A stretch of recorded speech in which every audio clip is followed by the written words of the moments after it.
फिर हर एक की बारी आएगी। इससे पहले कि सबकी बारी आ जाए, जागो, जागो अपने हक के लिए, निकलो अपने हक के लिए, उठो अपने हक के लिए। अस्सलाम वालेकुम वरहमतुल्लाहि वबरकातुहू। साथियों, कितनी दुख की बात है कि लोग अपनी जानें कुर्बान कर रहे हैं,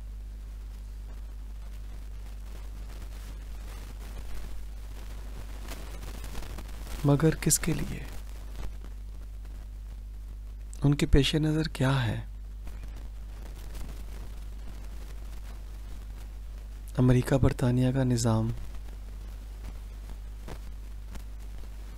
और उसकी बालादस्ती के लिए, उसके निफाज के लिए, उसकी मजबूती के लिए जानें कुर्बान करना क्या मुसलमान को ज़ेब देता है? साथियों, गौर कीजिए, कितने ही मुसलमानों के हाथों ही मर रहे हैं।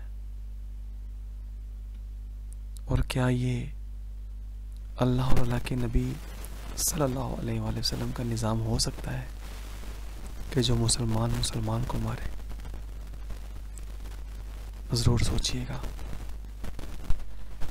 पुरअमन आइन के मुताबिक, लेकिन जब ये समझ जाओ कि तुम्हारा पुरअमन रहना तुम्हारी कमजोरी बढ़ रहा है, तो फिर मैं इमरान खान से भी गुजारिश करूंगा कि खान साहब, इस दफा पुरअमन का लफ्ज मत कहना। फिर मैं आपसे दरख्वास्त करूंगा, मिन्नत करूंगा, समाजत करूंगा, ख्वास करूंगा कि पुरअमन मत कहना। फिर देखना कि किसके सीने में कितनी गोलियां जाती हैं। मौत तो अल्लाह के हाथ में है। तो फिर कहते हैं बेशरम और बेगैरत के भाग गए। मेरा वर्कर कोई मिलिटेंट है? मेरे लोग क्या मिलिटेंट है? क्या दहशतगर्द है? तुम उन पे गोलियां मारोगे और वो बेचारे खड़े रहेंगे। हाँ, अब जब असला उठा के आएंगे फिर तुम्हें बताएंगे कि भागते हैं कि भगाते हैं। फिर तगड़े हो जाना, फिर संभालना अपने लोगों को कि भागता कौन है। कितने दुख और अफसोस की बात है कि इतनी बड़ी बातें और वो भी इतने बड़े मुकाम और मरातब को हासिल करने के बाद ऐसी जगह भी करना कि हम जब फिर आएंगे तो फिर मुकाबला करेंगे। तो यार, बात समझ से बाहर है कि मुकाबला किनसे करेंगे? मारने वाले भी मुसलमान, मरने वाले भी मुसलमान हैं। यार, हम लोगों को हो क्या गया है? हम क्यों इस निज़ाम को नहीं समझ पा रहे कि ये निज़ाम रहमत नहीं है, ये निज़ाम ज़हमत है। ये हमारे नबी करीम सल्लल्लाहु अलैहि वसल्लम ये निज़ाम नहीं लेकर आए, ये काफिरों ने हम पर मुसल्लत किया हुआ है।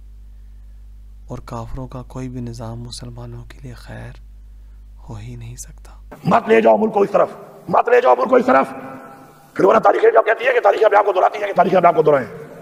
हमें इमरान खान की रिहाई चाहिए, हमें इमरान खान की रिहाई जल्द से जल्द चाहिए।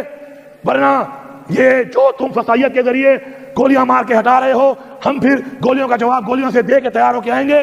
तब जो नुकसान होगा उसके जिम्मेदार हम नहीं, तुम होगे। मैं बहसियत वज़ीर आला सूबे का ये बात कर रहा हूं। जी हाँ साथियों, गौर कीजिए कि गोलियों का जवाब गोलियों से दिया जाएगा।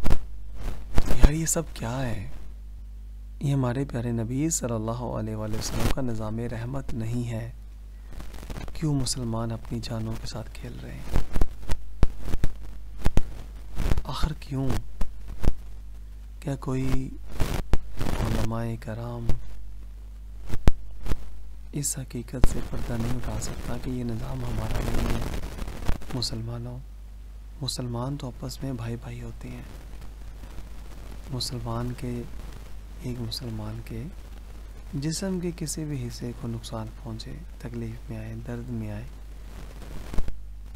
तो जिस तरह उस मुसलमान का जिस्म उस दर्द और उस परेशानी के आलम में तड़प उठता है, ऐसे ही अगर मुसलमान को कोई दर्द हो तो पूरी मिल्लत इस्लामिया, जितने भी दुनिया मुसलमान हैं, वो दर्द महसूस करते हैं। क्योंकि सारे मुसलमान एक जिस्म की मानद है। और यहाँ पर तो समझ से बाहर है कि कोई समझ आने वाला ही नहीं।